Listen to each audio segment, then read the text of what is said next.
Good. Well, thank you. It's my pleasure to be in Israel and to be among friends and colleagues. These are my disclosures for your review. And just to let you know that some of the discussion around Ticagrelor is off-label, as the drug is not available in the States currently, and if I understand correctly, is not available here in Israel either. But there are three areas that I'd like to discuss, and that will be a segue into the cases that we will have a chance to discuss together. That is the platelet perspective of acute coronary syndromes and its treatment, the vessel wall perspective, and short and long-term perspectives. Now, this is a way to look at both thrombosis and hemostasis, where we know that platelets are activated, they aggregate, and then they form a template for thrombus generation. But in the lower corners, you can see that there are both paracrine and autocrine effects. And the paracrine effects are particularly important because we don't commonly think about paracrine effects with platelets, and that's the platelet role in vessel wall healing after there's been plaque rupture, the platelet role in maintaining vascular integrity on a day-to-day basis. It's the same reason that when the platelet count is low, a patient has petechiae. And they have petechiae because of the fact that there's a change in vascular integrity that is provided by platelets, both the autocrine and the paracrine. And I will touch upon that a little bit more. Now, I show this slide for two reasons. One is, again, to remind one another of how important the platelet is in vascular repair. But I also show this because there's a number of new observations around platelets that have just been made within the last year. And as you look at this representation going from left to right, you see something that has really intrigued a lot of clinician scientists, myself included. The first is that within platelets, even though they don't have a nucleus, and therefore they don't have DNA, but they do have splicing machinery in the form of microRNA and RNA. And as you go from left to right, the construct here is that depending on the condition, and this could be an acute coronary syndrome, it could be in ITP or TTP, and the condition may be around the drugs that we use, that there could be splicing of pre-mRNA and within an activated platelet, a different expression profile depending on the disease and depending on the drug. Now, this is relatively new information, and I'll add to this that there is some suggestion that actually platelets can divide within the peripheral blood. We're all taught that platelets originate from megakaryocytes and that all the platelets originate within the bone marrow. Now there's a suggestion that there might in fact be a division or mitosis that occurs within the peripheral blood that could be influenced by disease activity and drug treatment. So it's something for us to be particularly mindful of. Now think about the first time you heard the cure data. I certainly can recall it was only 10 years ago, although it seems longer than that we were saying, and for good reason, that we had a drug that took us to the next level, a drug that would reduce the likelihood of myocardial infarction, stroke, and cardiovascular death by 20% as compared with aspirin. So this certainly was an advance and one that we have all benefited from and our patients have benefited from.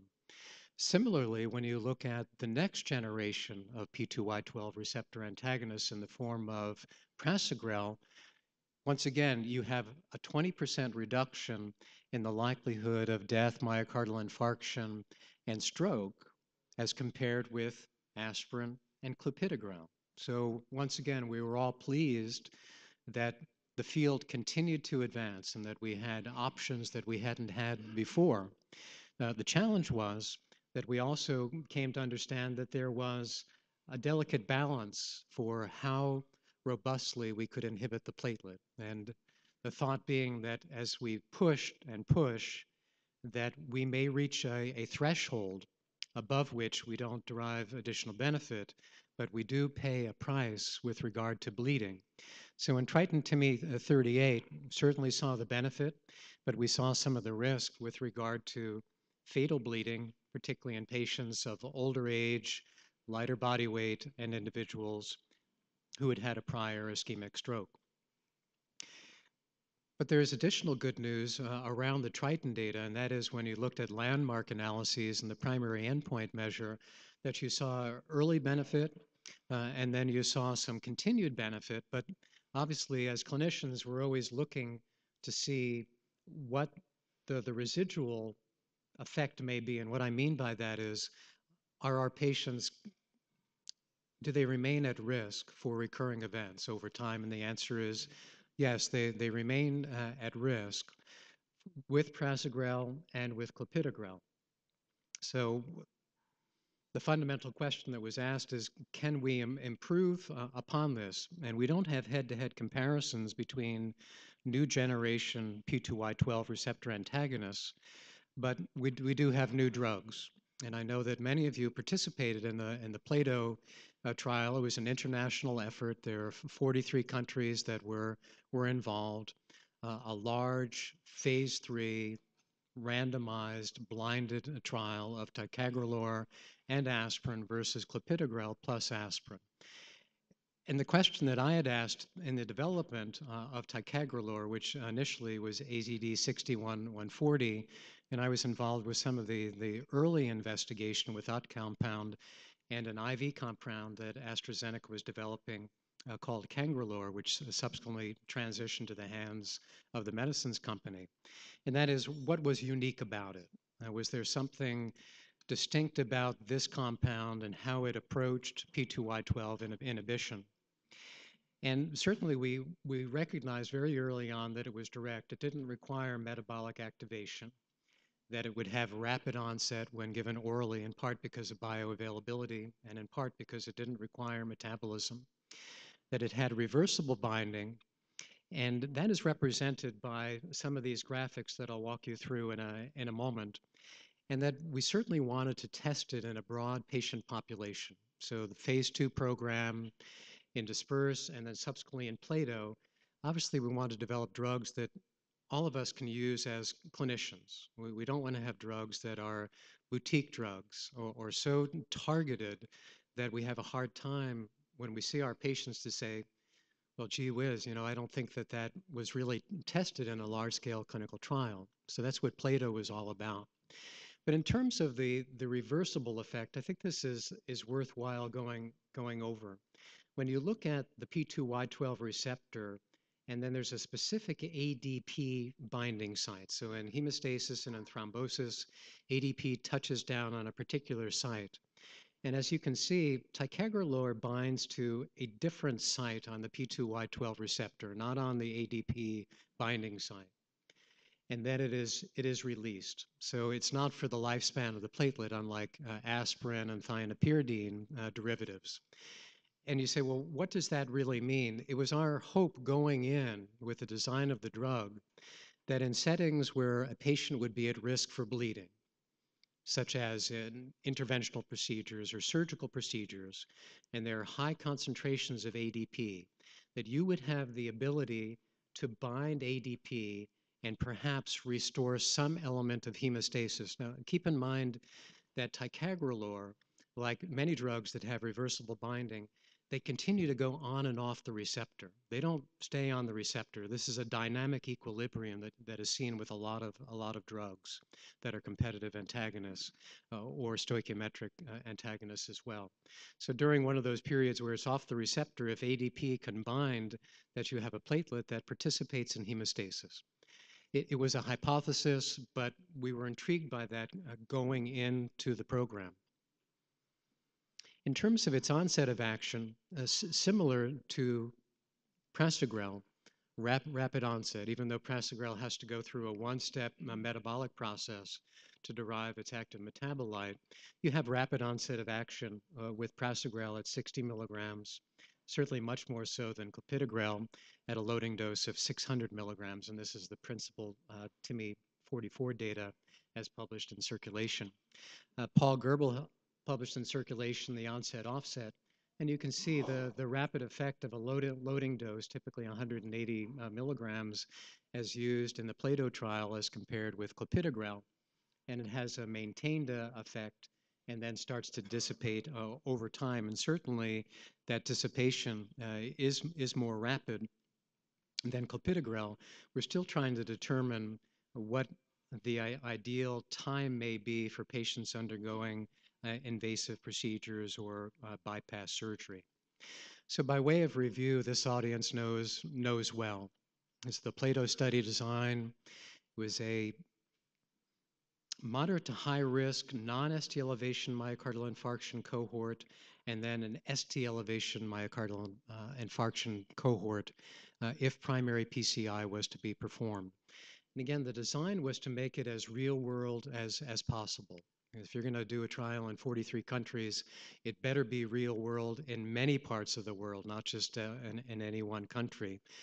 And the construct was to take as many patients as one could, not to exclude them because they had been on Clopidogrel previously, not to exclude them if they didn't undergo angiography.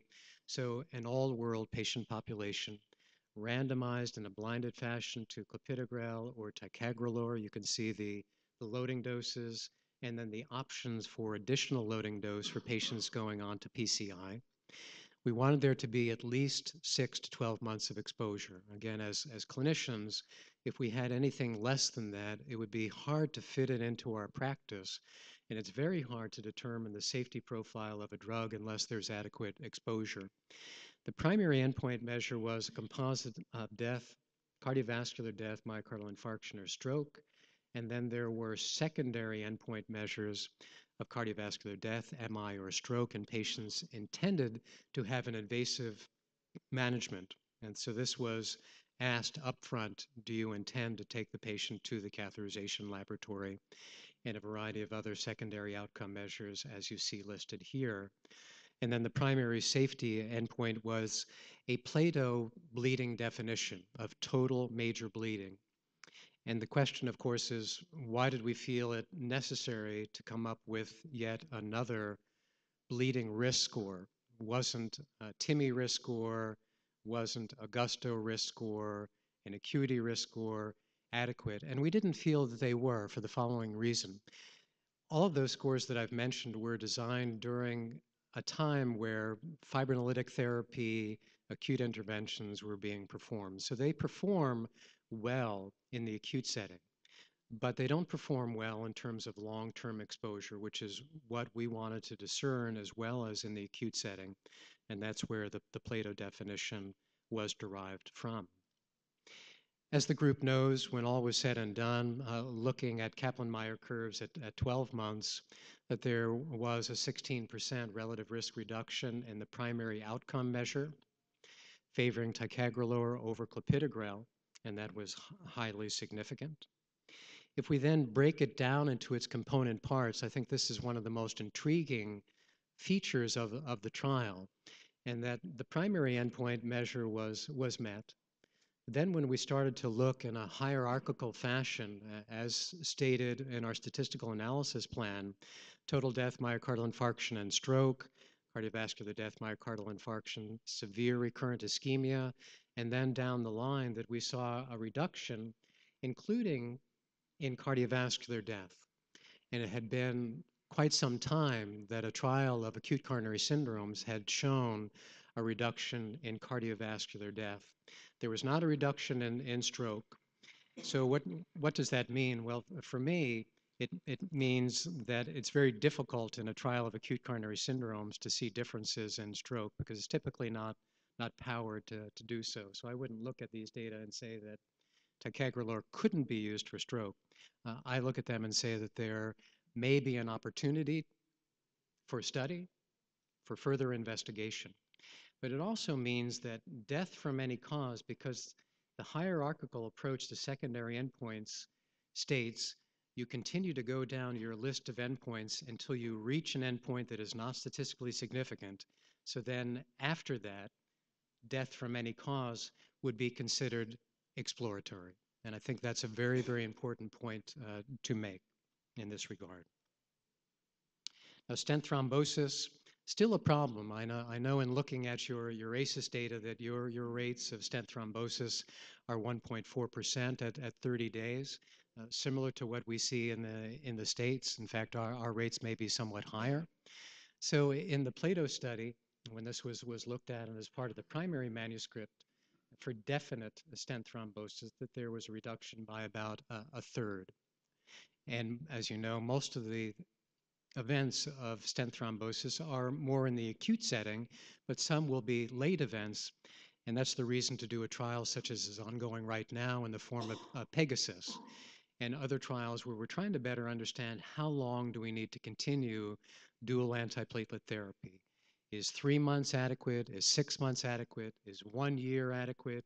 Do we need to treat patients with drug-eluting stents for 2 years? We just need more information, and that information is forthcoming.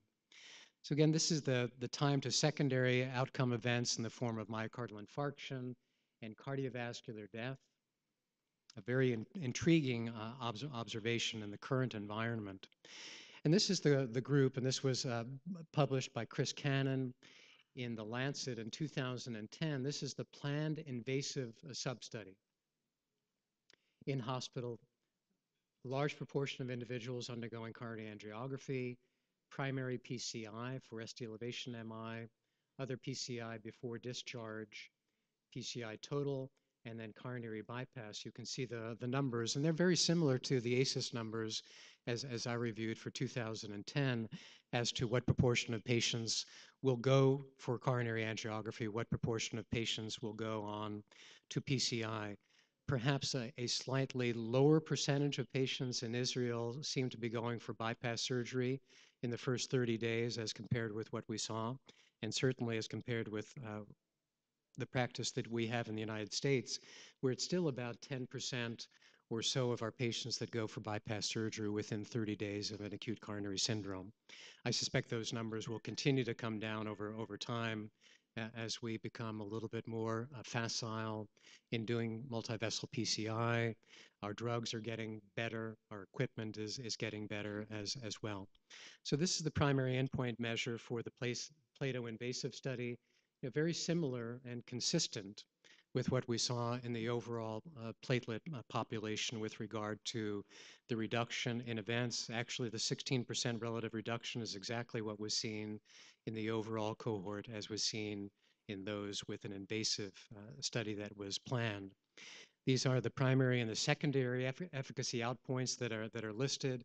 And again, I think the take-home message for the group of patients that I will show you to follow, that includes those in this cohort, individuals with diabetes, individuals with renal insufficiency, is we're looking for consistency. We're not looking to pull out a subgroup and say, aha, this group performs particularly well. We just want to make sure that there's consistency in these groups that we see so commonly in our medical practice, and that was certainly the case here as you look at the groups, whether it is in the primary outcome measure or the secondary outcome measures, including cardiovascular death, where there was a significant reduction in this cohort. Now, of course, in all trials of antithrombotic therapy, we're asking a question of what is the trade-off? As we continue to push the thresholds of platelet inhibition, will we get ourselves into trouble?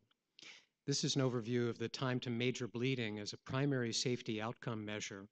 And there weren't differences between Ticagrelor-treated patients as compared with Clopidogrel-treated patients utilizing the PLATO definition of major bleeding. When we look at CABG and non-CABG major bleeding, I'll show you the CABG group first. There were similar outcomes with regard to the primary safety endpoint in patients who underwent bypass grafting. This is Ticagrelor versus Clopidogrel for major bleeding. This is the non-CABG bleeding. The p-value is different when you look at this cohort, and I'll get back to that in a moment. This is for major bleeding utilizing the TIMI definition. And this is PLATO major bleeding that is procedural versus non-procedural. And when you combine all of this and you say, what does it all mean? And there's a paper that right now is being reviewed for PLATO bleeding. What we would conclude is that for patients undergoing bypass surgery, that there weren't differences in major bleeding, irregardless of how you define it, by the PLATO definition, by the TIMI definition, by the Gusto definition. When you look at patients undergoing procedures, such as angiography, percutaneous coronary intervention, or non-cardiothoracic surgery, such as uh, cholecystectomy or other types of abdominal or thoracic procedures, we did not see a difference between the groups. There was a difference in non-procedure related bleeding, where the events were higher in patients receiving ticagrelor as compared with clopidogrel. And those observations were seen both within the first 30 days and after 30 days. But the one thing we can say with some confidence is that we did not see differences in fatal bleeding. Unlike in the experience with prasugrel, where there was a higher likelihood of fatal bleeding, particularly in those three subgroups of low body weight, patients with prior stroke or TIA, and individuals of older age. We did not see that in our patient population by doing a variety of analyses. With regression analyses, there were not differences. So fatal bleeding was not a problem for us in the PLATO trial. And we also published within the last year, and Stefan James from the University of Uppsala was the first author, the primary outcomes related to renal function. And again, the intent here is not to pull out a subgroup, but to show consistency in the event rates for patients receiving ticagrelor as compared with those receiving clopidogrel.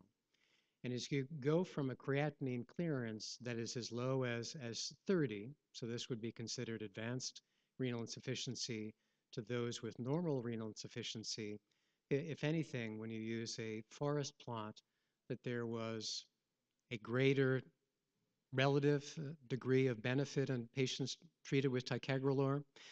The take-home message from my perspective is not that this drug performs better in that patient population. I would say that there's consistency, irregardless of renal function, favoring ticagrelor as compared with clopidogrel. Similarly, when you look at the subgroup of individuals with diabetes, that for definite stent thrombosis, for cardiovascular death, myocardial infarction or stroke, or Plato-defined major bleeding, on the efficacy side, we see a majority that are falling to the left of the line of neutrality, favoring ticagrelor. And on the bleeding side, similarly, we did not see differences in terms of bleeding according to a variety of definitions, diabetes versus no diabetes, glucose less than or greater than 6.8 millimoles, or based on a hemoglobin A1C less than or greater than 6. So consistency in the outcomes. But I think this particular subgroup is worthy of some discussion because we're still trying to understand our observations. And to be honest with you, not anticipated. But I also want to set up for you, and this paper was published within the last 6 months in the Journal of the American College of Cardiology. Klaus Held was the first author. But these are individuals in the PLATO trial who went to surgery within 7 days of drug cessation. And the way the protocol was written, individuals who were randomized to ticagrelor, still in a blinded fashion, would have drugs stopped from 24 to 72 hours before they went to bypass. In individuals who were randomized to clopidogrel, it would be greater than 5 days from the time of drug cessation. And we crafted the protocol because of the different offset rates and the reversible binding. When all is said and done, and I'll show you the data in terms of time to cessation, we saw this marked difference, and in fact, a 50% reduction in the likelihood of all-cause mortality favoring ticagrelor at 12 months. Now, many of these differences, as you can see, were relatively early, around the time that surgery is being performed and shortly thereafter. But as with the major trial, as we continued to follow patients over time, there seemed to be a splaying of the curves. And this is one of the reasons that the ongoing Pegasus trial is designed as it is, and that is to look at the potential benefits of more prolonged therapy. Moreover, the question is, why should this occur? Is this all from platelet inhibition? Could there be other mechanisms of action that are driving at least part of this? And I'll show you a couple of slides around some hypotheses that are being tested currently. This is the mortality post-PCI. You can see the differences, the marked reduction in the likelihood of overall mortality, cardiovascular death, stroke rates are the same, myocardial infarction rates are the same. And then if you look again for consistency, depending on when drug was stopped, either 1 day, 2 days, 3 days, 4 days, 5 days, at the earlier time points, there seemed to be a more dramatic response favoring ticagrelor. Now, again, is this all because of platelet inhibition and the important role that platelets might play in patients undergoing bypass surgery, or are there other mechanisms of action? I think it's worthy of consideration. So for those of you that might be cardiothoracic surgeons, always looking for ways to improve outcomes around the time of surgery. And I'm not suggesting that one should start drug with the thought of going into surgery, but it's an observation that is one that requires some careful thought and some additional testing. And in terms of what the other mechanisms might be, this is a very early observation. Even in phase 2, before going into phase 2, we recognized that there were some non-platelet related effects with this particular compound. And this came up in screening. Some of you that might be involved in drug development or preclinical testing, you know that there are always a battery of tests that are done to look for drug binding to a variety of receptors. And as it turned out, ticagrelor, we learned, bound onto the adenosine receptor, and that influenced adenosine uptake within erythrocytes, which is one of the major paths of metabolism for adenosine. But we didn't know what it might mean.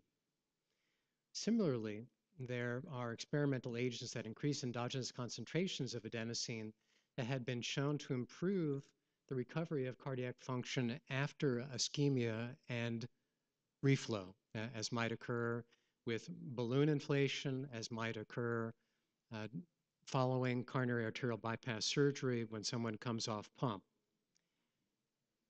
And a non-platelet mediated effect of ticagrelor may increase endogenous adenosine concentrations, possibly improving myocardial blood flow and decreasing infarct size. And there's a paper that will be coming out within the next month or so that shows that indeed, in several animal models, that ticagrelor reduces adenosine uptake in the platelets of rats, dogs, and humans as an in vitro model. And then in an animal model of ischemia reperfusion, that ticagrelor improves myocardial blood flow after occlusion and reperfusion, and it also augments the effects of adenosine on ischemia reperfusion. And again, those data will be published within the next month or so.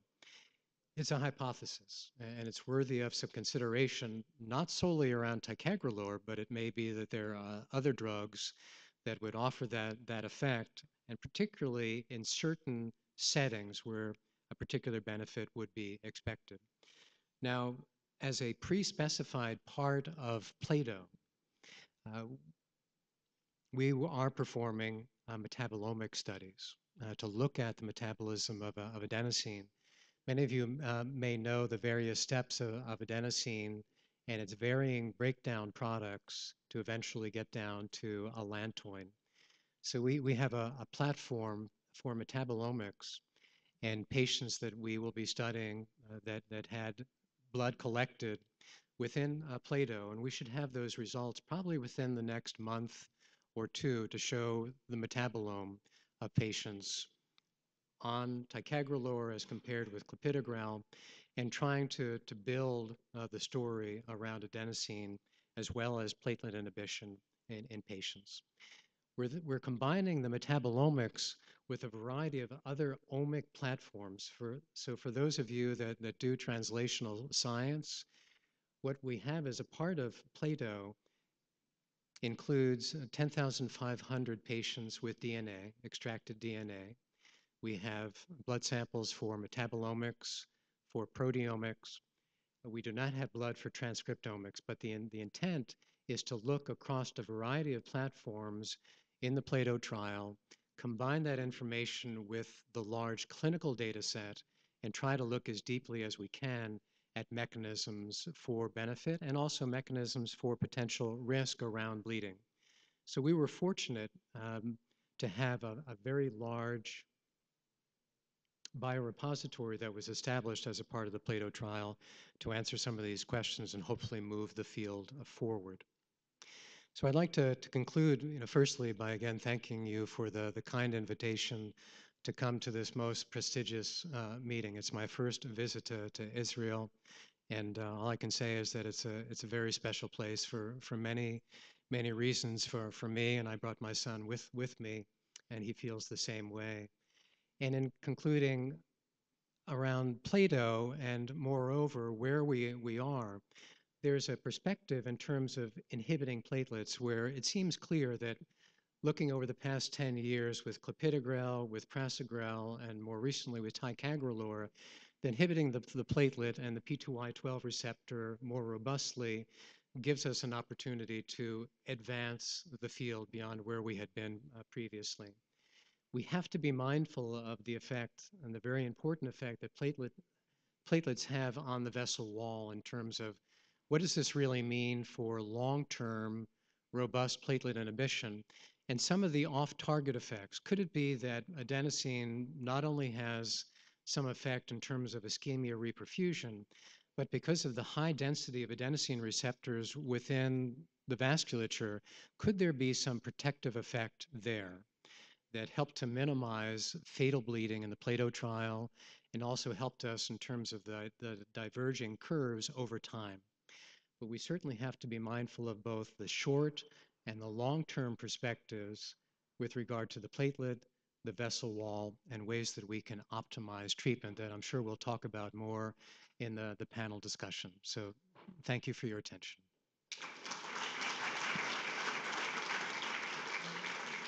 So I would like to thank all the panel and the audience and AstraZeneca, and thank you very much.